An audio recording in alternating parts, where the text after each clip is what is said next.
Bonjour, welcome to Wahsa Distance Education Center's radio Zoom classes. This is MEL3E, grade 11 workplace math, and I am the teacher, Bronwyn Slate. Today, to get started, we're going to go through how to join this class using the Zoom link, and then a couple of other housekeeping things, and then we will dive into the math. So all you need to do to join the class through Zoom is that I've provided you with a link, and also your DEC has access to this link. So you just click on that link, and then it should come up. You probably don't have to actually download the Zoom app. You can just use it through the browser. You can download it if you want. And then you click on Join with Computer Audio. And then it will say the class will be recorded. So you need to click Got It because we record every day. And at the left-hand side on the bottom, there is a little microphone and a little video icon. So you can click on those to turn them on and off. I would strongly encourage you to turn your mic off so that we don't have your background sound coming through. And also your video off. You don't need to be projected on. You can still see everything that's going on. I don't use my video just to keep it focused, and also keeps the size of the video smaller so that people can access it a little bit easier. Then to leave the class, on the bottom right-hand side, there's a little red end button. You click there, and then you can leave the class. If you do accidentally leave the class, you can always come back in. That's no problem. There's no waiting room or anything. You can just join, or if you're late, you can just join, no worries. And if you just need to step away from your computer or your device, that's also fine. You don't need to actually leave the class to do that. Because you're on mute and your video is off, we won't actually know if you're here with us or not. So feel free to move around as you need. Also, we have subtitles available for recordings. So if you go down to the three little dots on the and where it says more, click there, then you can click and it will say either show subtitle or hide subtitle, depending on what your settings are already at. I record all of them and you can access them later if you'd like to. I find that they're not great, probably because I am a fast talker and maybe don't enunciate quite as well. So they're not perfect, but they are a little bit of a help if that would be something that's useful. If they aren't great and you do need them, let me know and we can work on improving that for you. Just a reminder of what the difference between Radio Zoom and the IL courses are. So first, how they're the same. The course material, the evaluations, and the resources are all exactly the same, whether you're in the Radio Zoom class or the IL course. So they're actually the same course. The material is the same. Anyone can listen and participate through the Radio Zoom classes. Even if you're registered in the IL course, you can still join us if you'd like through the Radio Zoom class. That's not a problem at all. And all of our lessons are recorded and posted on YouTube shortly after airing. So then everyone can access them, both the Radio Zoom students and the students who are just doing the course independently can both access them on YouTube whenever you would like. So that's available to everyone. How they're different is that the Radio Zoom schedule has 4 terms per year and our classes run for 9 weeks. So this is following along with me in terms of I will go through our 20 lessons and I go through each of them, but everyone is available to access that. So it's just that the Radio Zoom is set for those 9 weeks. And the IL courses are open at any time. So you can start at any time and finish the course anytime throughout the year. Everyone needs to be done by June 10th. And if you start in the IL course, but then need to transfer over if you start in the Radio Zoom course and you transfer over to the IL course, that's totally fine too. You don't have to finish that 9 weeks if you aren't ready to. All right, so if you'd like to participate with us live today, you're welcome to call the Wahsa studio at 1-800-465-7144 or 737-4017. Then you can listen on the radio at 91.9 FM or on the television at Bell Express U channel 972. And as I said, you're always welcome to join me through the Zoom. You can then ask me questions or you can just watch something in the background. That's totally cool too. So our schedule, our classes are Monday through Thursday at 9 to 10 in the morning. So first thing, get your math hit first thing in the day. And then on Fridays, there's no classes scheduled. I'm still working, you can still connect with me and I can support you, but we don't have any classes that are aired. We are in our first week of our 9-week course. So our course goes from today, April 11th, all the way through to June 9th will be our last class. We have a little bit of a break at the end of this week, beginning of this next week for Easter or just a long weekend. And then we also have Victoria Day, May Day off as well. All right, so a reminder of what work to submit for marking once we get there. No worries if you're not there yet.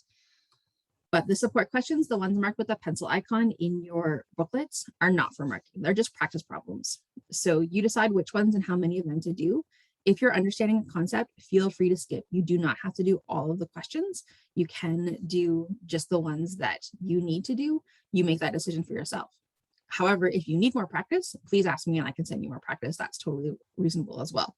So you sort of need to judge for yourself if what you have is enough, if you are spending time on something that you don't need to do, or if you need more support, totally, that's all fine. You just need to communicate that with me. The key questions, the ones marked with a little key icon, are the ones to submit for marking. So please do all of those questions, showing all of your work, all of your steps in your thinking, so that I can give you credit for all of your understanding. If you only give me the answer, I don't know where you may have gone wrong if you have the wrong answer. So I am a firm believer of part marks and for giving marks for process. So I want to know that you're understanding how to do stuff, and maybe you just made a calculation error or even a calculator button error. So if I can see all of your steps in your thinking, then I can understand where you're going wrong. Or if you're making a conceptual mistake, like if you're really misunderstanding something, being able to see your work helps me understand where you're going wrong, and then I can help you more efficiently. So it's really, really important to show your work so that I can help you the best that I can. So then how to actually submit your work for marking, there's 3 different methods. The first method is to scan and send your work in electronically. So if you have a smartphone, you can scan your work in either through the iPhone Notes app or the Android Google Drive app. Both of them have scan functions. And if you're not trying to do that, let me know and I can walk you through it, no problem. Then you can send your work in through either email to studentwork@nnec.on.ca and CC it to me, bronwyn.slate@nnec.on.ca, or you can send it to me through Facebook Messenger, and that's fine too. My name there is B. Slate Wahsa.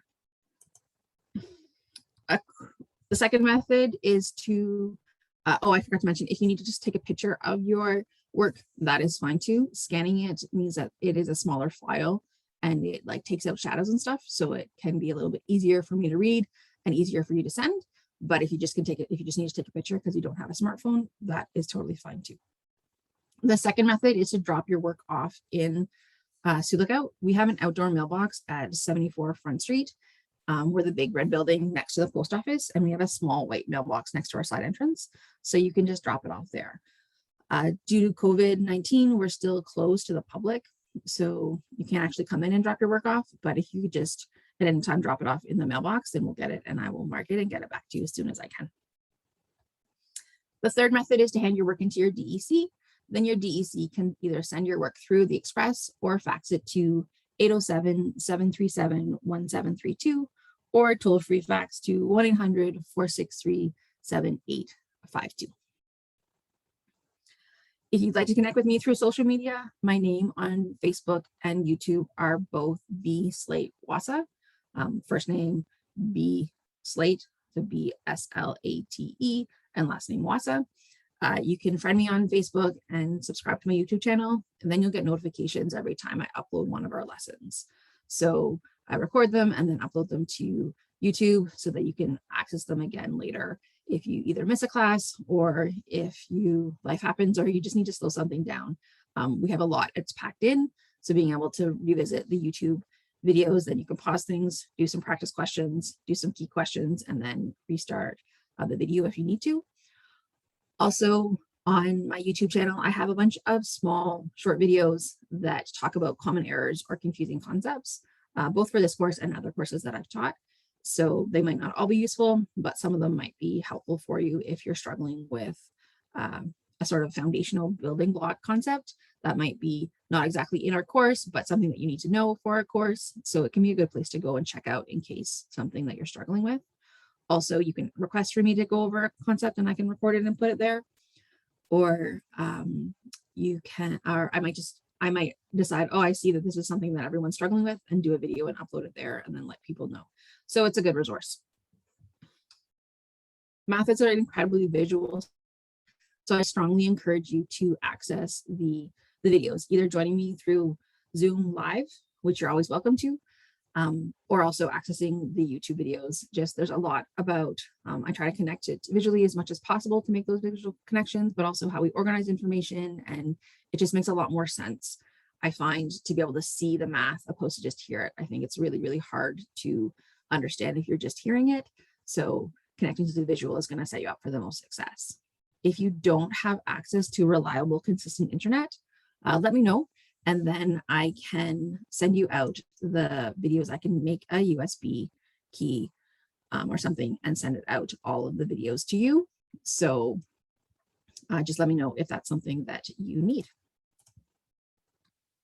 All right, so then if you have any questions or concerns, please contact me. This is why I'm here. My job 100% is to support you.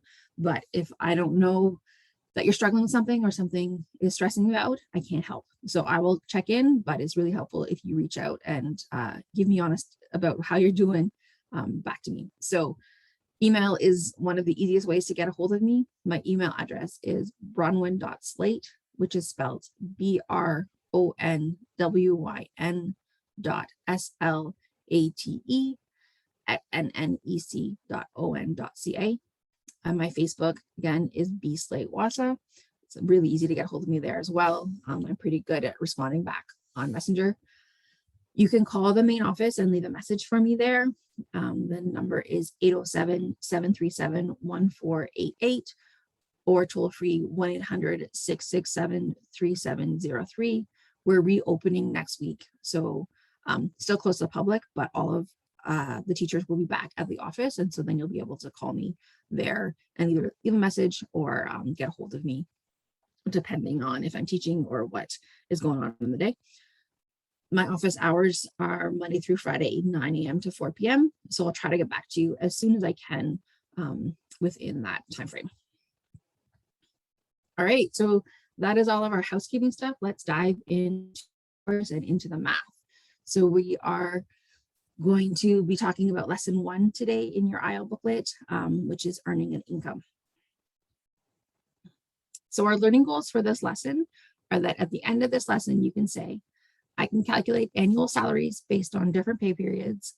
I can calculate piecework and determine its advantages and disadvantages.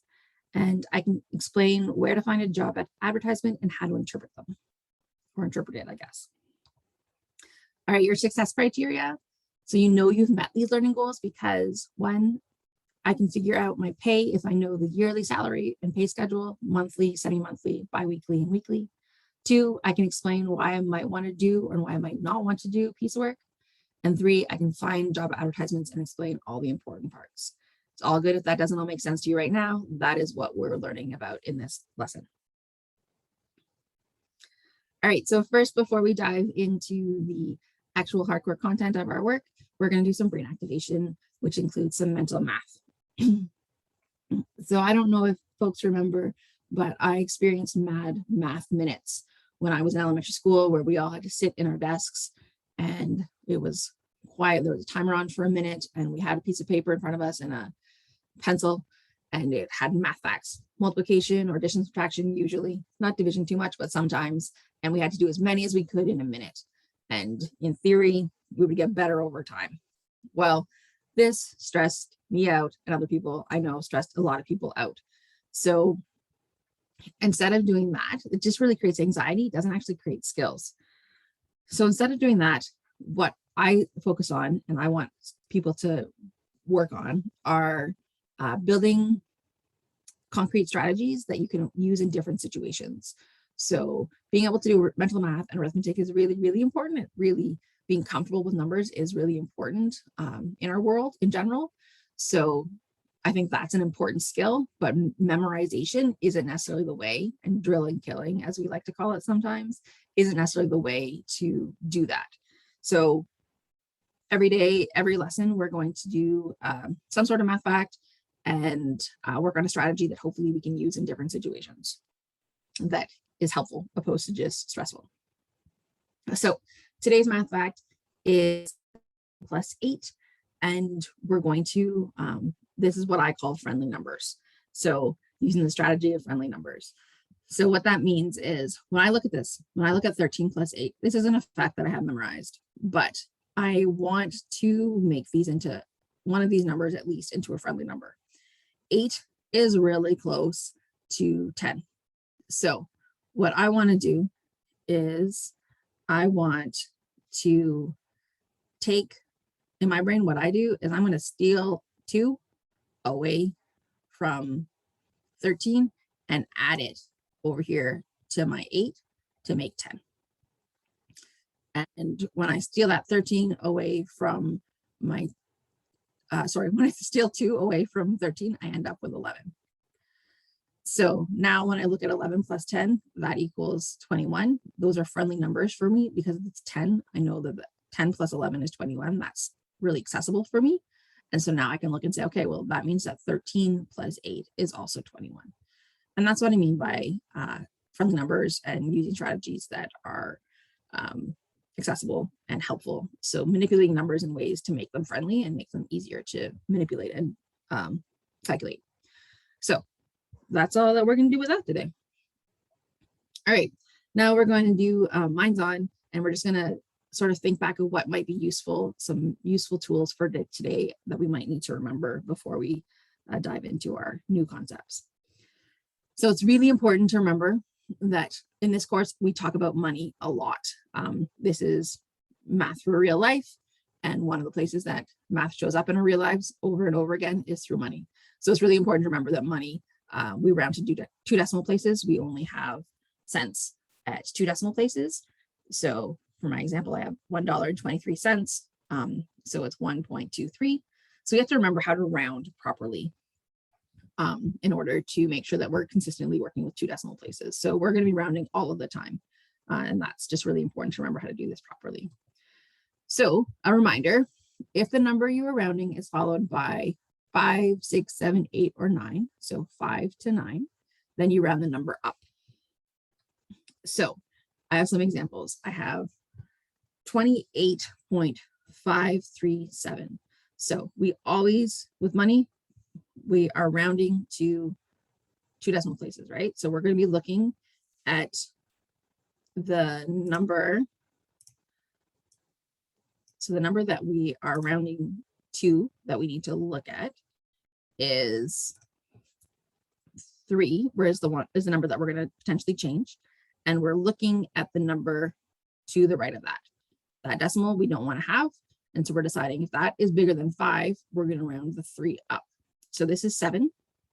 So that means we're going to round the 3 up because it's closer to 54 cents than it is to 53 cents. And so that's why we're rounding it up. So this is going to become 28.54.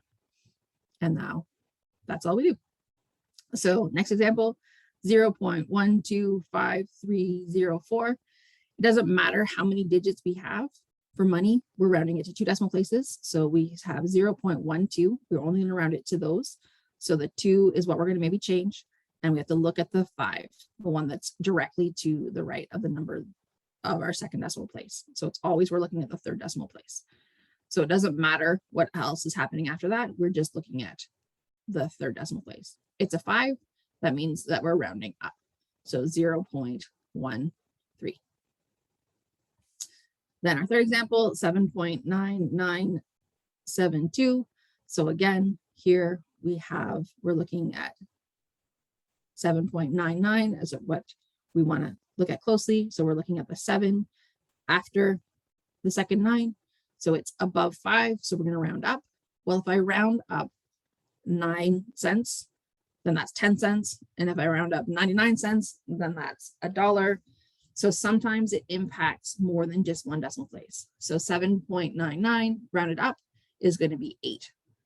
so 8.00. All right, so if the number is followed by 0, 1, 2, 3, or 4, then we round the number down. So this is because we're closer to the lower number. So for example, 15.912. So again, we want our 2 decimal places. So we're going to change the 1. We're looking at the 2 to see, okay, it's less than 5. So it's through 0 through 4, it's less than 5. That means that we're closer to 91 cents than we are to 92 cents. So we do 15.91 if we're rounding down. Next example, 5.86329. The 6 is what we're going to be changing. The 3 is what we're looking at because it's right after. So even though there's a 9 down here, we're looking at just at the 3, the one that's directly after the second decimal place. So it's a 3, it's less than 4, that means we round down. 4.86. A common mistake that people can make when they say that they're rounding down is they say, oh, that means I need to change the 6 to a 5 because I'm rounding down. I have to change that 6. But really when we say we're rounding down is that we're moving to, we're not increasing our amount. We're closer to 86 cents than we are to 87 cents. So we're rounding down to 86 cents. If we round down to 85 cents, that would be losing a whole cent. So that's important to remember. So then we have 6.99481. So then here we have 6.99 again. And we're looking at the 4.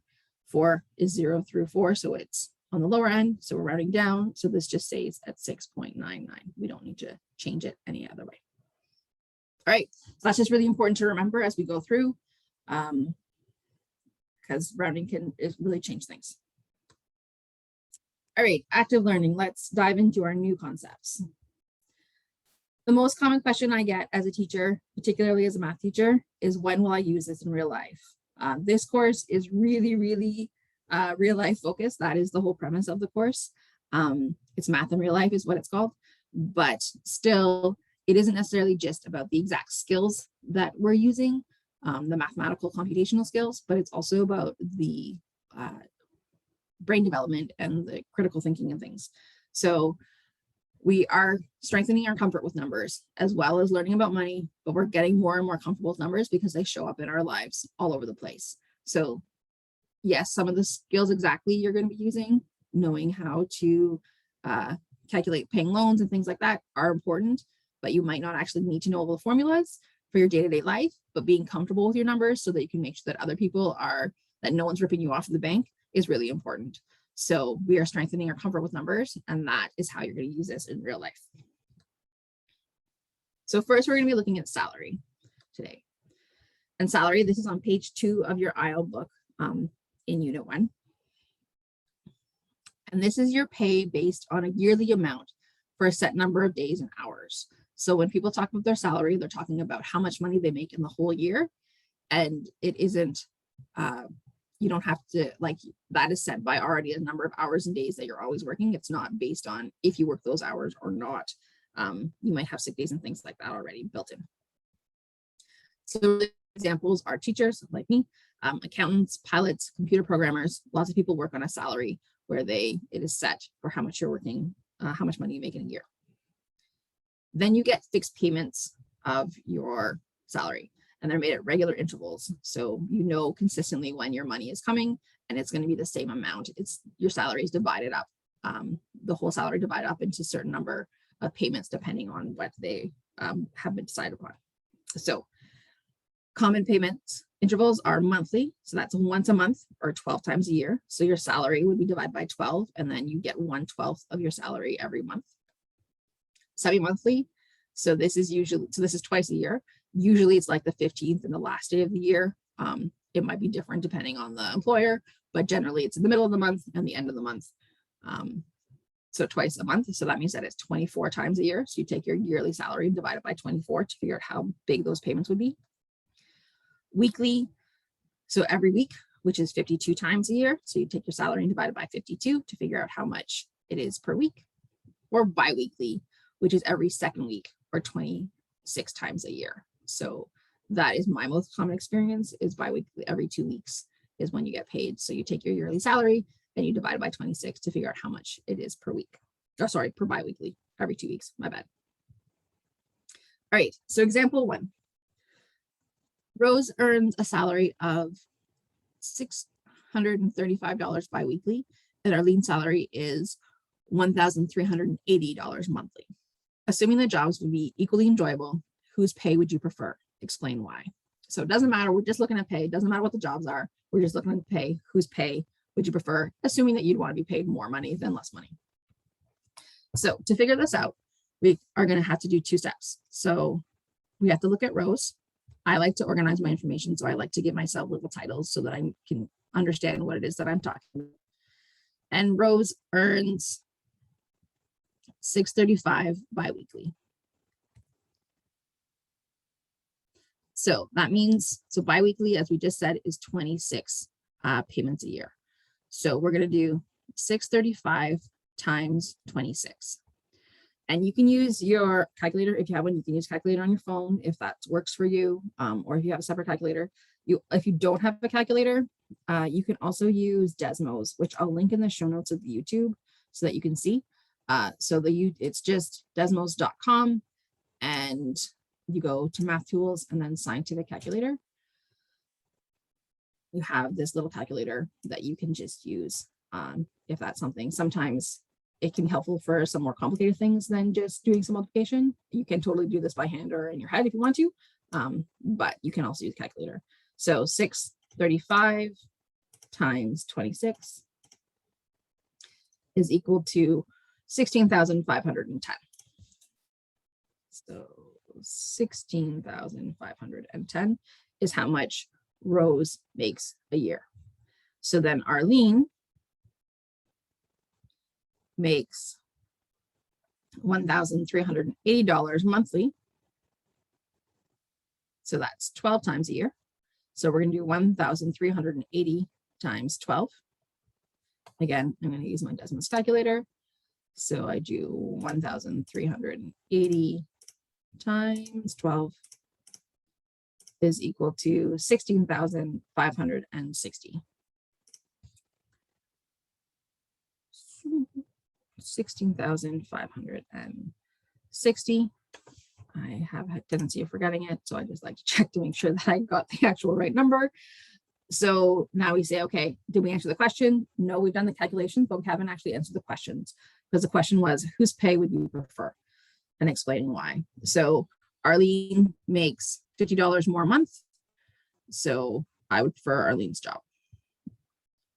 Arlene makes, I don't know why I put an apostrophe there.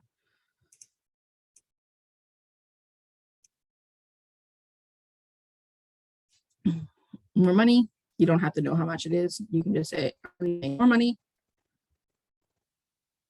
a month. So I prefer that job.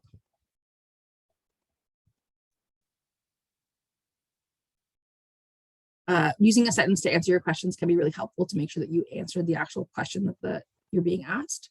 And it also gives you the chance to justify why you would make that choice.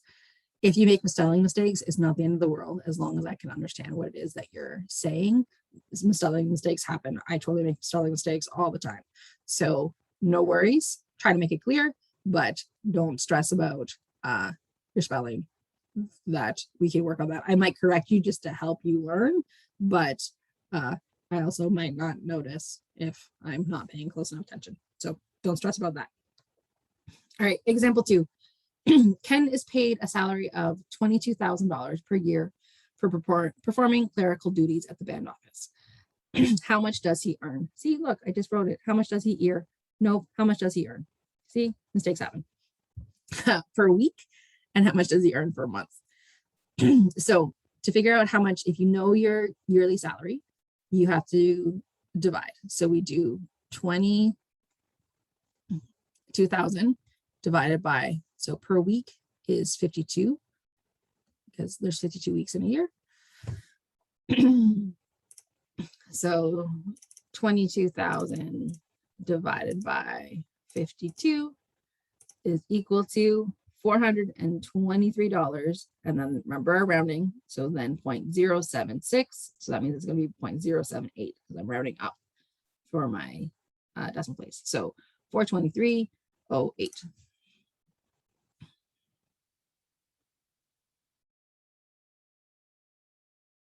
And per month. So there's 12 months in a year. So 22,000 divided by 12 is equal to, now some people are like, oh, I can just divide this by 4 because there's 4 weeks per month, but there isn't 4 weeks exactly per month.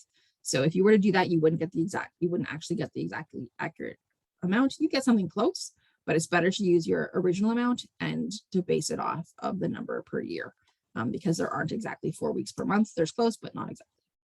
So 22,000 divided by 12 is equal to $1,833.33. 1833.33. All right. So that's how they would be different depending on this pay schedule. All right, so if you are watching the video on the replay, you can pause it now if you want to do the support questions on page 4. Questions 1 and 2 are, we've just sort of covered that material. If anybody here in Zoom wants to do those questions and ask any questions, or has looked at those questions and wants to ask anything, I'm going to pause for like 10 seconds to give you a chance to let me know. You can raise your hand or you can write in the chat box. And then we can touch base, but I know that folks might not want to live on the radio and record it. So we can also touch base later. So I'm just going to pause for a couple of seconds to see if anyone wants to respond. And if not, we will move on.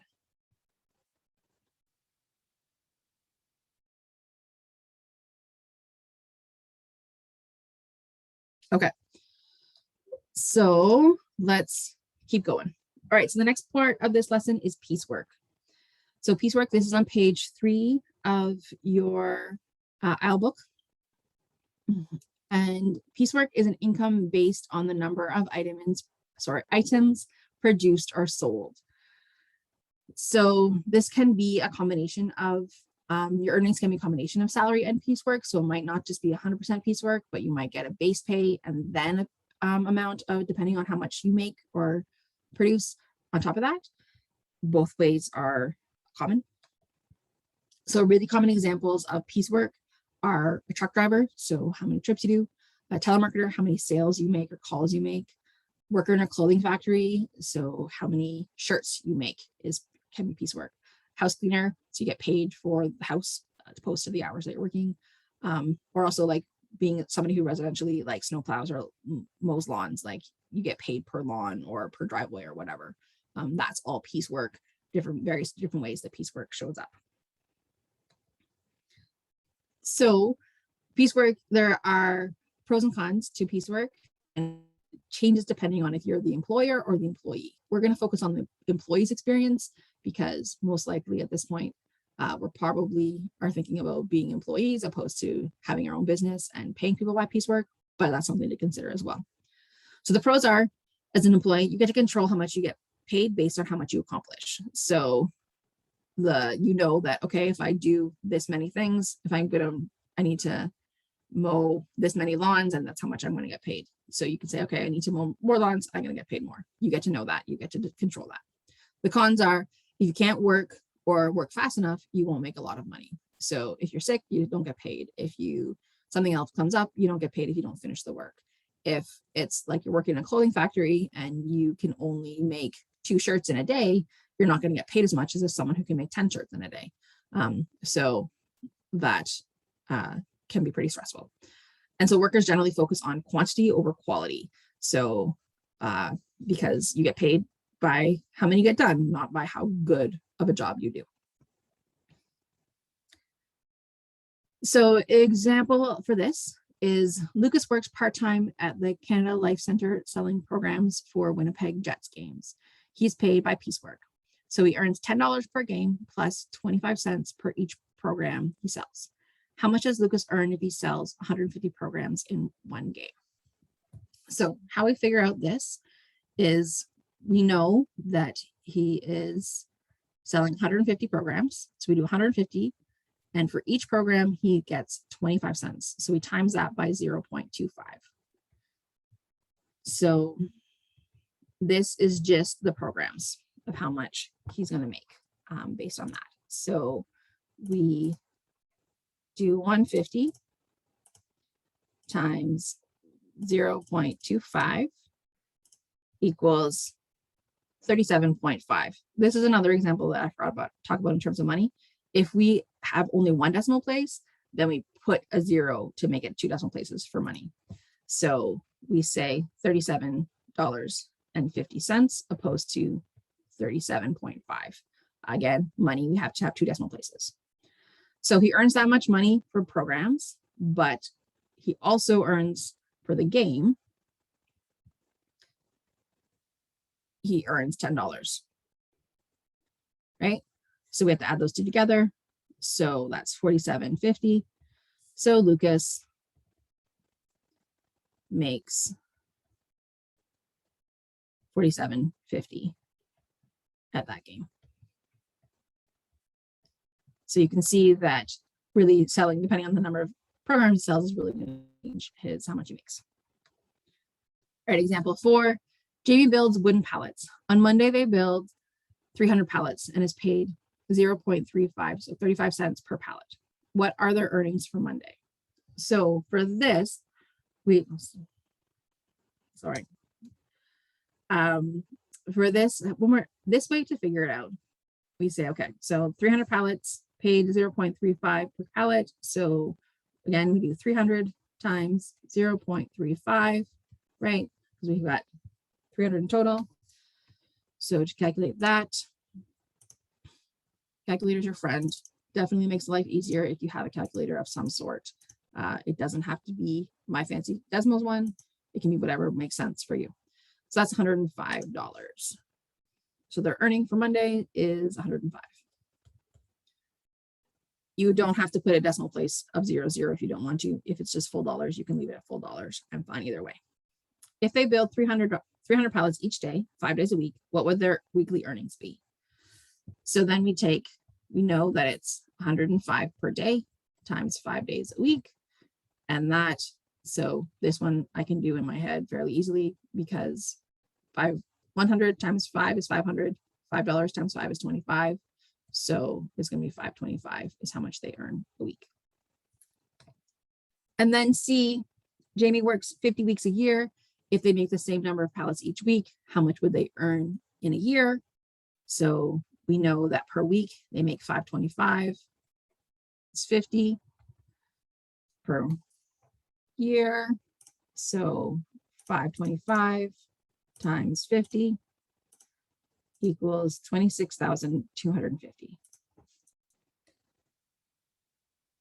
26,250. So that's how much they would earn a year if they make 300 pallets a day for 5 days a week, 50 weeks of the year. I don't know if that's possible or not. I don't know. I don't build wooden pallets. All right. Millie picks and sells blueberries by a pound at the farmer's market. She made $57 today and sold 85 pounds of berries. How much did she earn per pound of berries? So this one's a little bit different. So because we're trying to say we know how much she sold, how much money, and we know how many pounds she sold, we don't know the rate of the piecework. We don't know how much she had for each pound. Like what was she saying? This is how much a pound of berries is in terms of selling to a person. We just know the total. So to figure this out, we have to say, because it's how much did she earn? So that's our money. Per means to divide, and pound. So that is our berries. So we're going to do $57 divided by 85 pounds.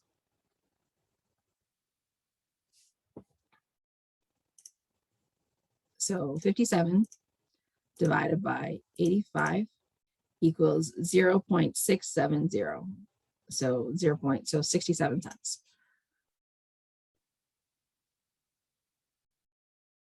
So Millie sold see spelling, varies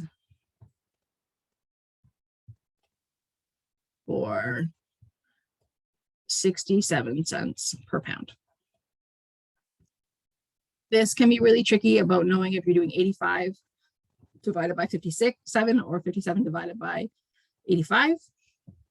So you have to look at the sentence and say, okay, how much did she earn per pound? So how much money per pound? If it said how many pounds per dollar, then you would do pounds divided by your dollars. So you have to really read the sentence and really understand what the sentence is asking, and that can take a bit of practice. All right, so now if you want to pause the video, you can do the support questions on page 6, questions 3 to 5. If anybody has any questions, feel free to raise your hand or put in the chat box. And we're going to keep plugging through because we only have a few more minutes left of our class. All right, so the last thing we're looking at today are job advertisements, sorry. So where to find job ads in the Sioux Lookout area. You can look at job agencies like Sioux Hudson Employment. So they have a website, SiouxLookoutJobs.com. You can also look in the newspaper. Sioux Lookout Bulletin has newspapers and both has job ads both online and also on their print newspaper. You can also look at job banks. So like there's the Government Canada Job Bank, which is jobbank.gc.ca, and they might have jobs in your area depending on where you are. So those are sort of like larger, widespread and online access. You can also look at local organizations, so tribal councils, education councils, grocery stores, post offices, all sorts of places might have job postings, job ads just posted up, and you can look there. So here's an example of a job ad. So this I found through the Sioux Bulletin, through the newspaper. And so it's for, here it says Sioux Lookout First Nations Health Authority, so SLFNA. So that tells us the employer. The jobs are client services. So there's a bunch of different casual positions, and they're telling you the name of the job and then also the rate. This is going to be the hourly rate, is what I assume. So like for dietary aid, 19.707 is the hourly rate for the dietary aid. And then it says rates provided are based on starting wage. So that can change for the ones that have the asterisks, I would assume. And then it says the full ads are at slifna.com.careers. So this doesn't have a lot of information. It just tells you the job title and the hourly wage. So that doesn't really help you if you're trying to apply for that job. So if you go to this website, then they have a lot more information. I've copied that onto these slides. So I looked specifically at the housekeeping aid. It's going to be different depending on which job you looked at. So it tells you the employer, SLFNA, job summary. Under the supervision of the team leader, housekeeping aid is to meet the housekeeping needs of the hostel clients. So that gives you a little bit of an idea what the job is, not very much. And it tells you the salary rate, so 19.707 per hour, and then who can apply. So persons of First Nations ancestry will be given preference according to this policy. So that's good to know. Then if you continue to read the ad, so housekeeping aid, the applicants must possess. So these are things that they're expecting you to have. So completed secondary education is preferred, but we'll consider life experience or skills related to this position. So they'd like you to have your high school, but if you don't, they will still consider you depending on your experience. Having experience as a housekeeper in housekeeping is an asset, so that's helpful. Ability to work on your feet all day, ability to work various shifts, ability to lift 20 pounds, must be an independent and self-motivated worker, ability to learn WMIS, which you learn more about what that is. You didn't know you're applying to this job. It'd be good to look that up. So those are things that you need to have. And then knowledge and ability. So these are more things that talking about the job. So daily cleaning of client rooms, residence, public office areas, following job routines, weekly, monthly, yearly cleaning routines, request supplies or pick up supplies as needed.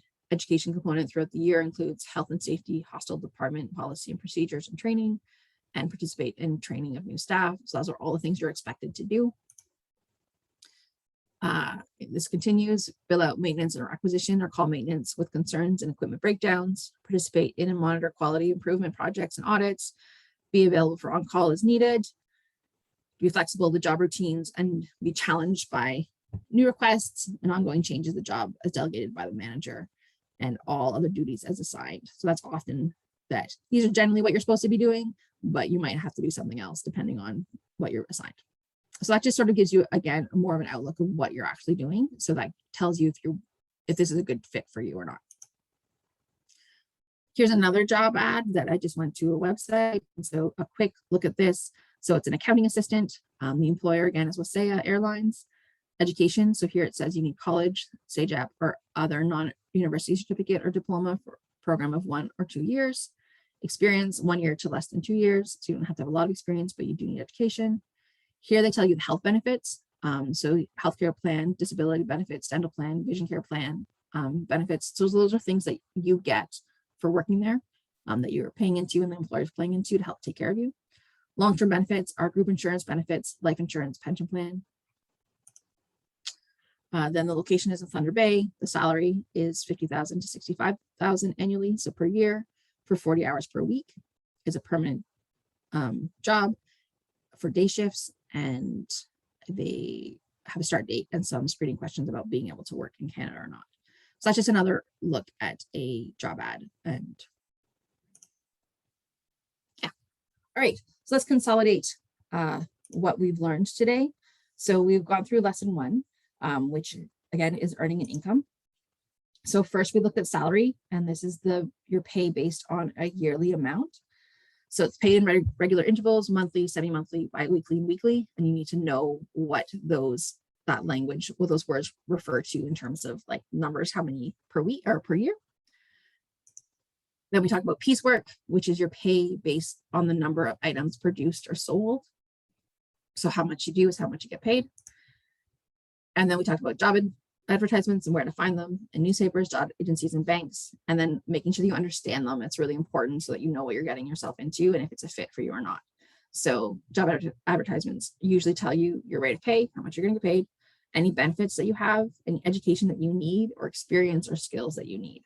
So it's really important to understand that so that you know what you're getting into. All right, so let's look at our success criteria. Hopefully this you can say yes to. So I can figure out my pay if I know the yearly salary and pay schedule, monthly, semi-monthly, bi-weekly, and weekly. 2, I can explain why I might want to or do piecework and why I might not want to. And that's going to be individual. That's going to be different for different people. Are going to have different needs, and what's going to fit in their life is going to be different. So totally fine to have different answers for these sorts of questions, but you need to justify why that works for you. 3, I can find job advertisements and explain all the important parts. So being able to understand a job ad is really, really important if you are planning on working, so that you know what you're getting into and what's going to be a good fit for you and what's not going to be a good fit. All right, so we're going to do a few more practice problems because we have a couple more minutes. So here, number 1, determine the missing information for each salaried worker. So we're just going to do one of these. So let's do it backwards. So if we have weekly, so a kill we know is weekly for 560. So in order to go back to annually, we'd have to do 560 times 52. So if I do that on my Desmos, 560 times 52, that's equals to 2,920. So that's what Akil's annual salary would be, 29,120. And then to figure out monthly, we would take that 29,120 and divide it by 12.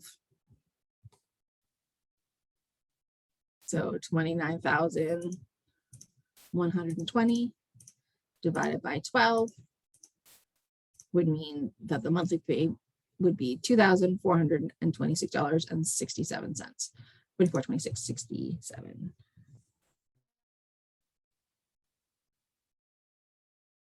Be monthly. So the same idea, you would have to figure out for the other two, depending on which way you're moving, if you're multiplying or dividing. All right, number 2, Orchid employees employ workers to prune trees. They pay the workers from $2 to $3 per tree for their service. During Malik's first week of work, he prunes 150 trees at $2 per tree. What is his earning for this week? So we know that it's 150 trees. It's piecework, so it's times $2 per tree. So that's going to be $300 for that week. Milan is experienced at pruning trees. He prunes 300 trees at $250 per tree in 1 week. What is his earnings for the week? So he has 300 trees. Sorry, this shouldn't be dollars there. This is the dollars, not the trees. 300 times 250. So that we can do on our calculator. 300 times 250. Oops. Is $750.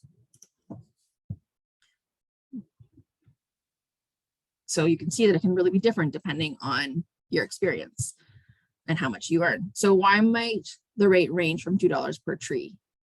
So why during Malik's first week, he only gets $2 per tree, whereas Milan gets $250 per tree. So I think that this is for motivation to prune more trees, to prune faster. Because the better you get, the faster you get, the more money you make.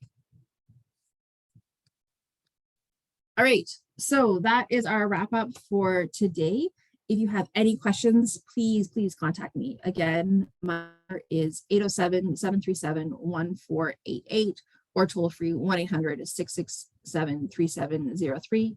My email is bronwyn.slate so that's spelled BRONWYN.SLATE@nnec.on.ca, or connect with me through Facebook at bslate Wahsa, watching the replay on YouTube if that works for you at bslate Wahsa. But really reaching out to me is going to set you up for the most success. I'm happy to help. I am totally, this is what I love to do. So please connect with me if you need to. My office hours are Monday through Friday, 9 a.m. to 4 p.m. So I'll get back to you or I'll connect with you within those hours as best as I can. Thanks so much for joining me and for starting this course together. I look forward to working with you. Miigwech.